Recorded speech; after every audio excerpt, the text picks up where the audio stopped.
Ассалаумағалейкум достар, қалайсыздар? Бұл Нұр Нұрмашұлы. Біздің бүгінгі шығарылым осы аптаның соңында болатын UFC Fight Night-қа арналмақ, яғни UFC Vegas 100 деп аталатын Fight Night-қа арналмақ. Осы Fight Night-тағы басты main event бұл ерлер арасындағы 170 фунт салмақтағы 77 килограмм салмаққа дейінгі өтетін басты main event.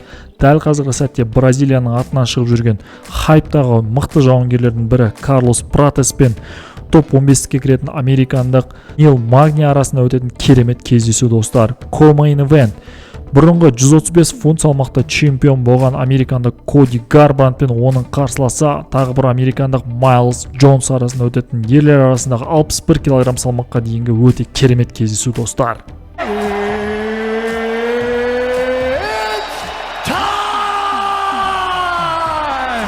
Достар, бұл шығарылым барысында біз бас аяғы алтығы кездесуге тоқталатын боламыз. Сонымен біздің ең алғашқы тоқталатын кездесу бұл ерлер арасында 170 фунт салмаққа дейінгі өтетін бразилиялық Элизеу Залески дос Сантос пен оның қарсыласы даниялық Николас Далби арасында өтетін керемет кездесу. Бұл кездесуде сарапшылардың көбісі делік даниялық Николас Далбиді фаворит ретінде көріп отыр. Жалпы Николас Далби деген кім дейтін болсаңыздар, осы жауынгердің Ресейдің атынан шығып жүрген татар жауынгері Ринат Фахриддиновпен болған кездесуін қараңыздар. Бұл кездесу достар осы жылдағы Fight Night-тардың бірінде орын алған болатын. Жалпы Николас Далби тік тұрып соғысу жағынан да, күресу жағынан да өте мықты дамыған жауынгер. Сондықтан да болу керек, сарапшылардың көбісі делік осы жауынгерді фаворит ретінде көріп отыр. Ал Элизеу Залески дос Сантос UFC-де жүргеніне де көп уақыттың жүзі болды. Бұл жауынгердің бокс стилі мен джиу-джитсу стилінің өте керемет екендігін атап өтуіміз керек достар.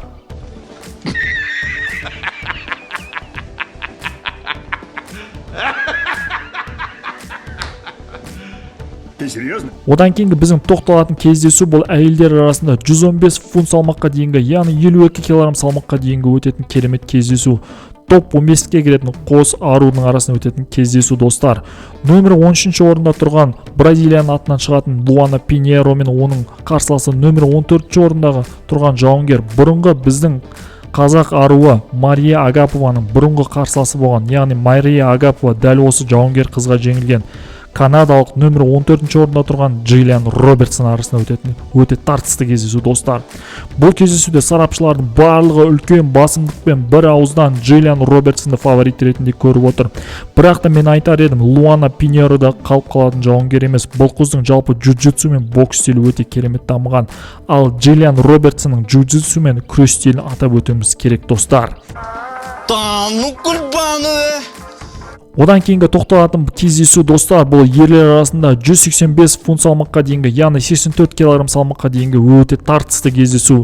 UFC-дің ардагер жауынгері Американың Kill Cliff залында Шафкат Рахмоновпен бірге жаттығатын мықты жауынгерлердің бірі америкалық Джеральд Миршарт пен оның қарсыласы бұрынғы One Championship промоушнда өнер көрсеткен бұрынғы One Championship'тің орта салмақтағы және де жартылай ауыр салмақтағы чемпионы голландиялық Рейне де Риддер арасында өтетін керемет кездесу.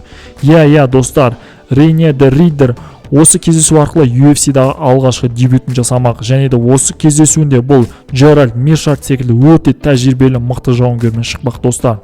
Бұл кездесуде әрине сарапшылардың көбісі делік бұл кездесуде 50-50 деп бағалап отыр. Жалпы Джеральд Миршарт деген кезде осы UFC-дағы ең көп сабмишн жасаған, яғни көп қарсыластарын қылқындыру бойынша топ 5-ке кіретін жауынгерлердің бірі осы Джеральд Миршарт. Ал Рейне де Риддерді атап өтетін болсақ, бұл жауынгердің кикбокс стилі мен күрес стилінің өте керемет дамығандығын білеміз. Джеральд Миршарт та Рейне де Риддер де өте керемет жауынгерлер. Сондықтан да бұл кездесуден құр қалмаңыздар достар.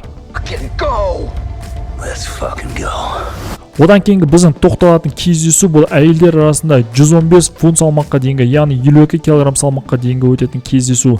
Бұрынғы титулға үміткер кезінде UFC-дің аңыз аруы польшалық Йоанна Енжойчикке керемет қарсы кездесу өткізген топ 15-ке кіретін дәл қазіргі сәттегі Каролина Ковалькевич пен оның қарсыласы бразилиялық Денисе Гомес арасында өтетін кездесу достар. Денисе Гомеске осы кездесу арқылы UFC топ 15-ке кіруге мүмкіндік беріп отыр. Ал Каролина Ковалькевич өзінің топ 15-ке лайық па, лайық емес па, осы кездесу арқылы өзінің мықтылығын дәлелдейтін болады. Жалпы бұл кездесуде сарапшылардың көбісі делік Денисе Гоместі анық үлкен фаворит ретінде көріп отыр. Біріншіден бұл жауынгер қыз жасы ерекшелігі жағынан өте жас, ал Каролина Ковалькевич бұл ардагер жауынгер қыз болып табылады. Және де Дениса Гоместің бокс стилі мен джиу-джитсу стилінің өте керемет екендігін атап өтуіміз керек. Ал Каролина Ковалькевичтің кикбоксинг стилі өте керемет дамыған. We are back, baby. We are fucking back. We are back. Classic. We are back.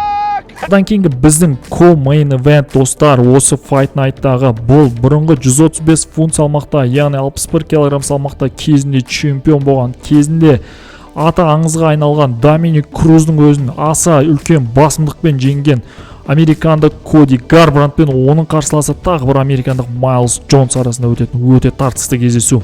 Бұл кездесуде сарапшылардың көпшілігі дерлік Майлз Джонсты фаворит ретінде көріп отыр. Біз білетіндей Коди Гарбрандт сол чемпиондық болғаннан бері және де чемпиондық белбеуін TJ Диллашоуға жеңілгеннен бері бұл жауынгердің жағы өте көп сыр беруде. Бірақ та бұл жауынгерді есептен шығарып тастауға әлі ерте деп ойлаймын. Сондықтан да бұл кездесуде жалпы мен өзім фаворит ретінде әрине Коди Гарбрандт фаворит ретінде көріп отырмын достар. Коди Гарбрандттың жалпы аяқпен өте тез жұмыс істей білетін жауынгер екенін білеміз, және бокс стилде өте керемет дамыған. Жалпы бұл жауынгер соққыны көп жібереді демесеңіздер, егер де қорғанысы мықты болатын болса, бұл жауынгер төрешілердің шешімімен жеңуі тиіс деп ойлаймын. Ал Майлз Джонстың да кикбоксинг пен бокс стилінің өте керемет дамығандығын атап өтуіміз керек. Және де жас ерекшелік жағынан да бұл жауынгер Коди Гарбрандтқа қарағанда кішірек. Соған да байланысты болу керек. Сарапшылардың көбісі осы Майлз Джонсты жаңадан шығып келе жатқан жауынгер ретінде фаворит ретінде көріп отыр.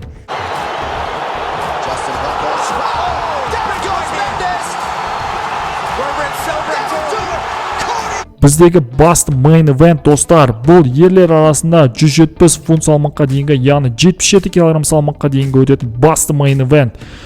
Бұрынғы Шавкат Рахмоновтың қарсыласы болған, дәл қазіргі сәтте нөмір 15-ші рейтингте тұрған Нил Магни мен топ 15-ке кіргісі келетін, дәл қазіргі сәтте 4 жеңіс қатарынан келе жатқан UFC-дағы хайптағы бразилиялықтардың біреуі Карлос Пратес арасында өтетін өте тартысты кездесу. Жалпы Нил Магнинің да джиу-джитсу стилін, сонымен қатар кикбоксинг стилін және де Карлос Пратестің бокс стилінің өте керемет жоғары деңгейде екенін атап өтуіміз керек. Жалпы Карлос Пратестің соңғы кездесуіне тоқталатын болса, Карлос Пратес біз білетіндей Ли Джинлиаңды осы UFC 305 турнирінде тамыз айында керемет нокаутпен жеңген білеміз. Бұл кездесудегі басты фаворит ретінде әрине сарапшылардың көбісі үлкен басымдықпен Карлос Пратесті фаворит ретінде көріп отыр. Яғни сарапшылардың көбісі Карлос Пратесттен кемінде техникалық нокаут болмаса үлкен бір нокаут күтіп отыр. Жалпы мен де бұл кездесуде сарапшылардың пікіріне қосыла отырып, Карлос Пратесттің жалпы бокс стилінің керемет екендігіне сене отырып, бұл жауынгерді мен де фаворит көремін достар. On the ropes, another left hand from Prates.